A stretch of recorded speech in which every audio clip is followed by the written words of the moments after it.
महाराष्ट्र नव निर्माण सेना, नाम कितना अच्छा है। पूरे महाराष्ट्र को नव निर्माण देना दोबारा से। अरे जो महाराष्ट्र की इज्जत पहले से बनी आई है उसको वही रहने दो, उसको मत गिराओ।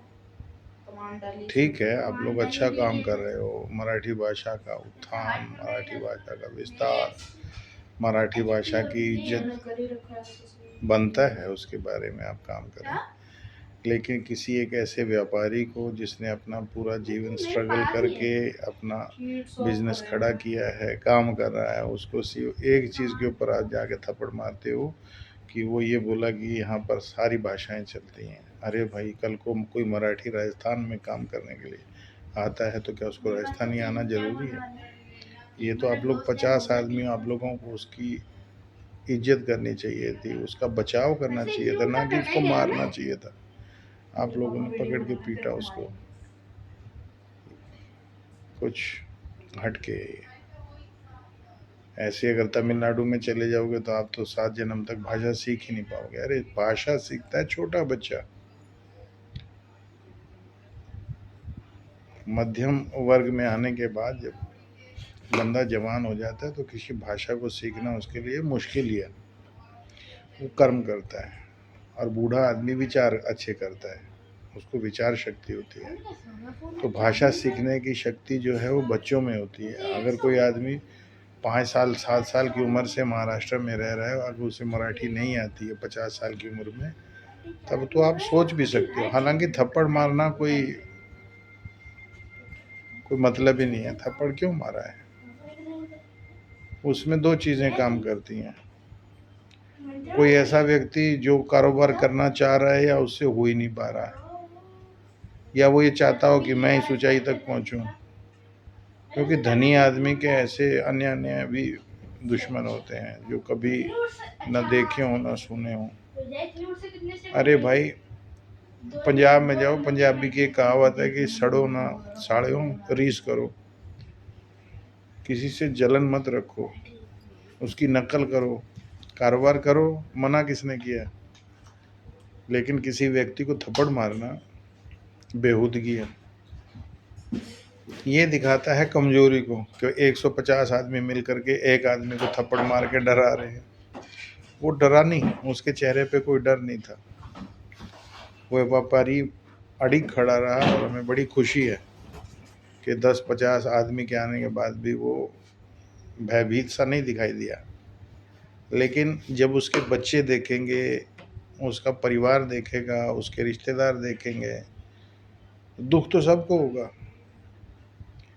कल को कोई मराठी जाकर के राजस्थान में ऐसे काम करेगा तो इसका परिवार तो एक्सेप्ट नहीं करेगा उसे। तो इस प्रकार के गंदे बीज ना बोएं। महाराष्ट्र नवनिर्माण सेना के जितने भी कार्यकर्ता हैं उनसे मेरा ये निवेदन है कि कृपा करके ये थपड़ा थपड़ी बंद करें। बोला कान के नीचे बजाएंगे, अरे ये क्या, वो कौन सी पिक्चरें होती हैं वो 3rd ग्रेड की, उनके डायलॉग किस लिए बोलना। अच्छा काम करो। नवनिर्माण का अर्थ होता है कोई चीज़ को नया करना, अच्छा करना। आप तो पुराना निर्माण को भी तोड़ रहे हो। सो कृपया करके किसी भी राज्य के अंदर अगर वो हिंदुस्तानी है, और हाँ एक चीज़ और है कि जो विदेशी लोग छुप छुप के आए हुए हैं, बांग्लादेशी हैं, म्यांमार के हैं, उनको कोई नहीं मार रहा है। उनको ढूंढने में सरकार की मदद करो। अगर कोई ऐसा व्यक्ति मिलता है तो महाराष्ट्र में भी बहुत होंगे ऐसे, तो MNS वालों से मेरी रिक्वेस्ट है कि उन लोगों को ढूंढ करके भारत सरकार के हवाले करें ताकि नव निर्माण हो पाए, है ना। इस प्रकार से व्यापारियों को पीटना ये अपनी कमजोरी दर्शाता है, कमजोर मानसिकता है, कमजोर शरीर है। क्योंकि 10 आदमी मिलकर के एक को थप्पड़ नहीं मारते। हाँ, कोई अकेला अंदर गया होता तो वो मेरे को, वो जो सेठ जी वहाँ खड़े थे अंदर, मुझे लगता है अगर वो एक थप्पड़ आगे उसको मार देते, वो जो लगा करके वो झंडा सा मार रहा था उन्हें, दाढ़ी वाला, वो बंदा वहीं गिर जाता। सो कृपया करके भाईचारा बढ़ाएं, ना कि खाई बढ़ाएं आपस में। अगर नहीं समझ में आता है तो वहाँ पर चीफ मिनिस्टर हैं महाराष्ट्र के, उनके पास जाओ, उनसे बातचीत करो, उनसे पूछो, वो आपको दिशा निर्देश देंगे। ठीक है, अपोजिट पार्टी है, लेकिन अगर हम आपको कोई चीज़ खराब लग रही है तो उनको जा कर के रिक्वेस्ट करें कि सर ऐसा संविधान के अंदर ऐसी कोई चीज़ बनाओ जिससे ये लागू हो जाए। लेकिन किसी को पीटना असंवैधानिक है। और बाकी ज़्यादा मैं क्या कहूँ, मैं तो एक साधारण सा किसान हूँ, लेकिन रुक नहीं पाया देख करके इस प्रकार से किसी व्यक्ति विशेष को पीटना। उसके परिवार को कितना दुख हुआ होगा, उसके बच्चों को कितना दुख हुआ होगा, स्वयं उसको कितना दुख हुआ होगा। ऐसे लोग कई बार तो बहुत कुछ उनको परेशानियां दिमागी तौर पर आ जाती हैं जब इस प्रकार का कोई गलत काम उनके साथ होता है। सो कृपया ना ये काम करें, ना इसको बढ़ावा दें, क्योंकि महाराष्ट्र में ऐसा नहीं है कि कोई मराठी हिंदुस्तान में किसी दूसरे स्टेट में जाके काम नहीं कर रहा है, लेकिन ऐसी बातें आपको कम ही मिलेंगी किसी अदर स्टेट में कि ये मराठी है, इसको जो है ना पंजाबी आनी चाहिए तभी पंजाब में काम करेगा। अरे पंजाब वालों से ही सीख लो, कितने स्टेट के लोग वहाँ काम करते हैं। कभी पंजाबी भाषा को लेकर के उन्होंने कोई ऐसा उपद्रव किया? कभी भी नहीं किया। उल्टा वो बाहर वालों की सेवा ही करते हैं।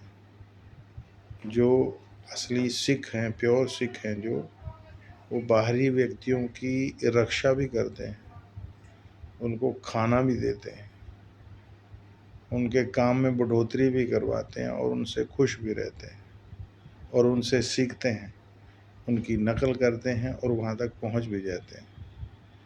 तो मराठी भाइयों को मैं बोलूँगा कि सीखो। सभी मराठी एक जैसे नहीं है। ये जो 500 100 200 आदमी का ग्रुप है या 1000 का 10,000 का, इनको सीखना चाहिए। कृपया करके आपस में मत लड़ो। पहले ही संसार किस तरफ जा रहा है हम देख रहे हैं। आपस में लड़ मरोगे तो देश को कौन संभालेगा? अमिताभ बच्चन जी ने तो बहुत पहले से बता रखा है। कृपया करके शांति बनाएं और इस प्रकार का मूर्खों वाला काम दोबारा ना करें। जय हिंद, जय भारत।